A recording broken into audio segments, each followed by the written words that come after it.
the best way forward, and looking at the various options. I mean, I'm not coming out here with anything to announce or anything to even really signal as a direction we may be headed. We're looking at a range of things to do. But I think what's important here is that there are other options out there. There are other players in this region, and we can work, we believe, in a multilateral way.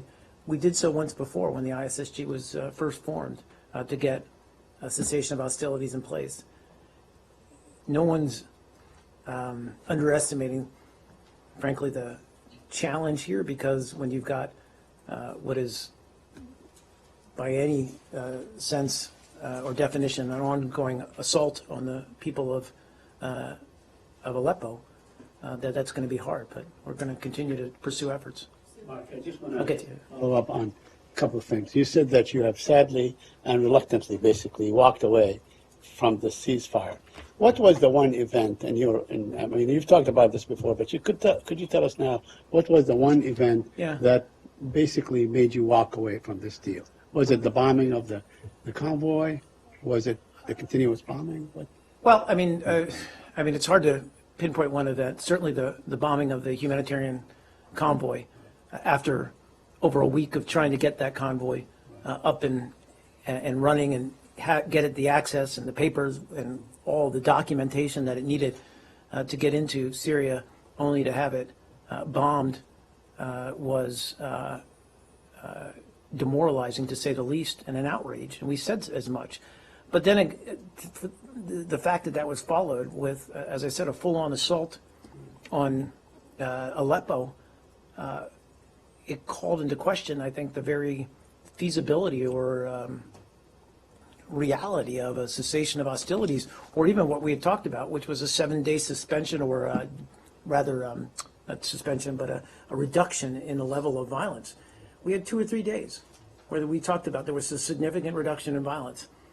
And we talked about at the time, there were violations on both sides. But then as you went into the weekend, I'm talking about the weekend before UNGA for UN General Assembly, it really started to deteriorate. So in terms of timeline, because the suspension happened 2 weeks after the bombing, it did not impact walking away. I think, again, and Secretary spoke to this several times, we continued to talk to Russia about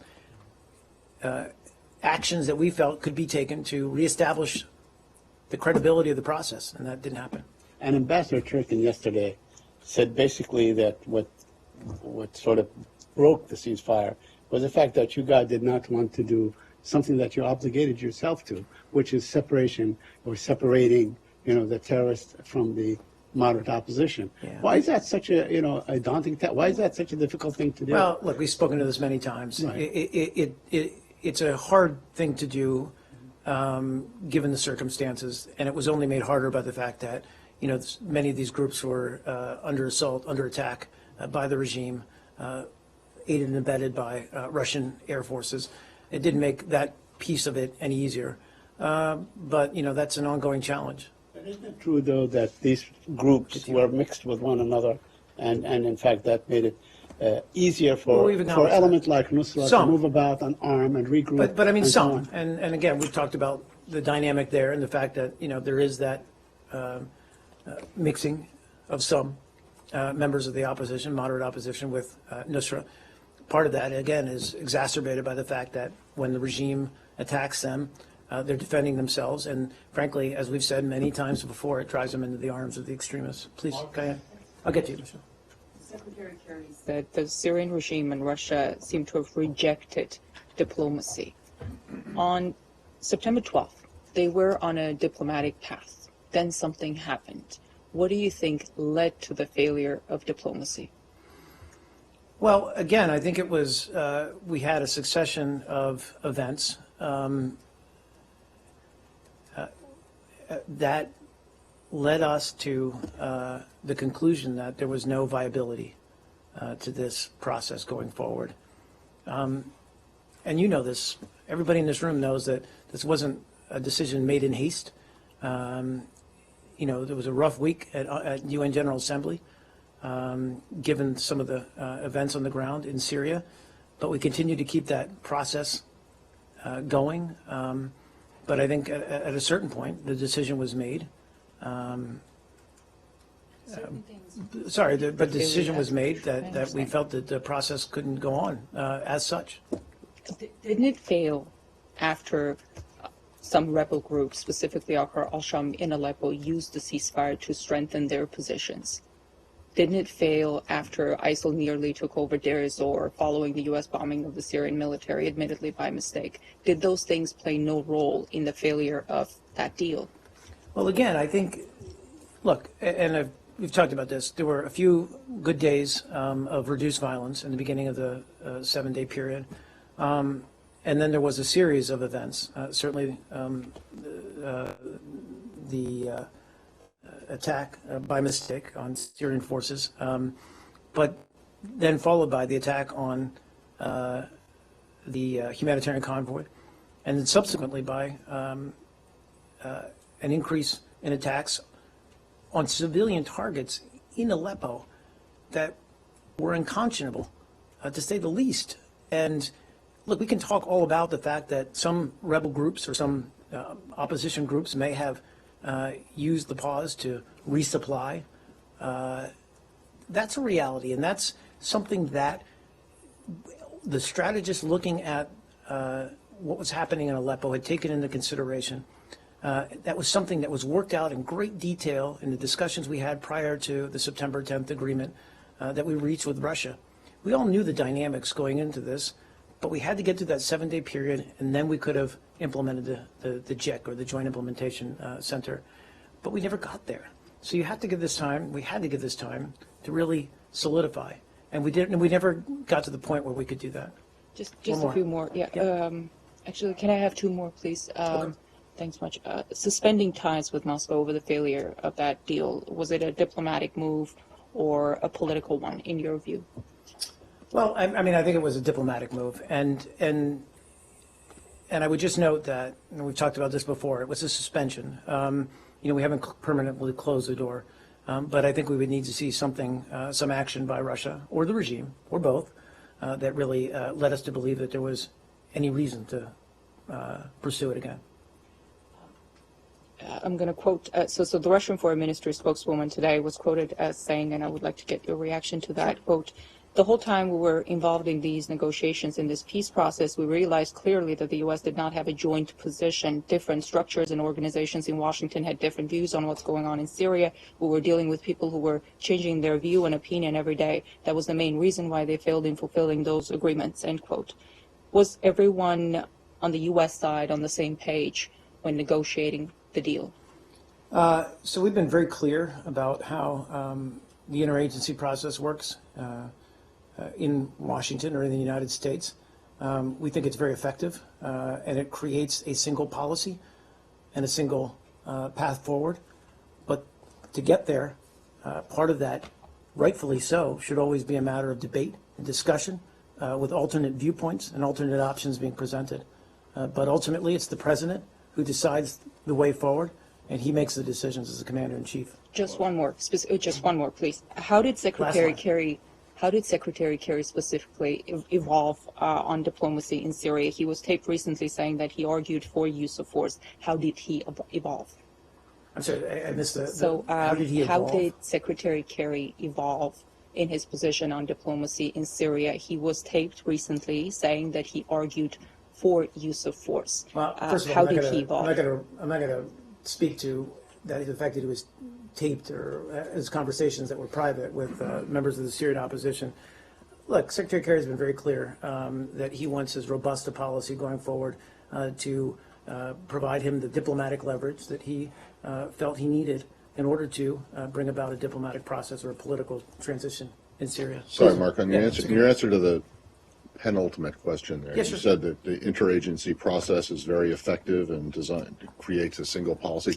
Isn't the idea once the president makes up his mind and decides on the policy that the dissenters shut up and don't complain publicly? Precisely. I mean, did that happen in this case? Again, on a policy and an issue as like Syria, I mean, any given day, if there's different elements and different dynamics to be considered, and I think that that always goes into. Yes. Did it create a single policy with no dissent? Yes. Okay, it did, because There were a lot of people complaining about it. I understand that there's. And not, that- not, I not understand that secretly, there's the not perception of that. whispering in the I background. understand that there's a perception of that, that's- but what I would say is that, Doesn't that compromise the effectiveness of this? again, you know, we carried out the policy that the president had dictated, that he wanted to pursue to the utmost degree that we could. Mark, you talked about coordinating with the partners in the ISSG Yep. form. Russia is a member of the They are. ISSG. Will they attend the meeting tomorrow? And Tomorrow's not, I mean, it's, you know, it's made up of members, but it's not an ISSG meeting. There is, I believe, just at the working level, an ISSG meeting in Geneva. I'm not sure whether Russia will take. I think so. I'll let the Germans speak to who's participating, but I believe. but that's it. Russia Sorry. will be there or not? Tomorrow in Berlin? I don't believe so. But again, I'd refer you to the German. They're going to be, and I don't know whether there's going to be a working level ISSG meeting in Geneva, but that's, you know, that's a routine meeting, but those are ongoing. Russia co-chairs the ISSG. Correct.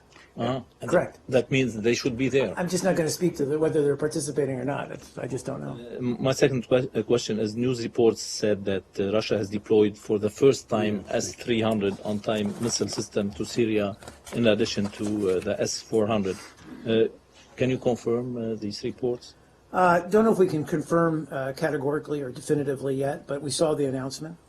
Doesn't seem consistent with their stated goals, which are to counter extremists, as in ISIL and Al Qaeda, neither of which, last time I checked, have an air force. What does it mean for you? You know, our first goal is to protect U.S. interests, national security interests. We're going to continue to do that. We're going to continue to carry out our counter ISIL operations in Syria, and we're going to continue to protect our air forces, our airwomen and airmen as they carry out those missions. Does it give you pause when you consider, let's say, maybe targeting Syrian targets in Syria and so on, Air Force targets, airplanes? Again, I'm no and so on, military by expert. air? I'm no military expert, but Because given these are obviously intended for, you know, fighter aircrafts and jets and cruise missiles, as a matter of fact. I won't challenge your assumption, but we haven't confirmed definitively. I haven't seen a Russian confirmation that they're actually deployed. What's that? They have confirmed? The defense. No, I haven't seen it. Also said something like that. There's a missile called the S-23, which is designed for Again, you know, there are these, shoot you know, down I cruise mean, missile. we note their deployment then, and, you know, and as I said, it seems inconsistent with their goals. Is the U.S. going to be continuing doing what it's been doing in Syria, or is it waiting for a new strategy? Well, I think so, yes, in the sense that we're going to continue to carry out support for groups within the counter-ISIL, counter-Daesh coalition, those groups that are fighting in northern Syria to clear out, to destroy and degrade Daesh. We're also going to continue to carry out airstrikes. In fact, yesterday you saw that, as the Pentagon confirmed, there was a strike against a senior Al Qaeda figure that was carried out. Again, it shows the fact that through our strikes, we're able to carry out very targeted strikes against senior leadership rather than wholesale hitting of areas that include civilian populations. But just in general, we're going to continue those operations full stop. And with regard to, you know, the way forward and the civil war in Syria, we're talking to like-minded allies, partners within the ISSG, and we're meeting internally as a government to plot out next steps. What are requirements that it's looking for the next multilateral agreement? What are main stipulations? Well, I mean, again, what we want is, I mean, we thought we were there with Russia, but what we want to see is a 7-day or cessation or a significant reduction in violence, a durable ceasefire, cessation of hostilities put in place, humanitarian access, which never happened during the last attempt to every place, but we would appreciate just some humanitarian access.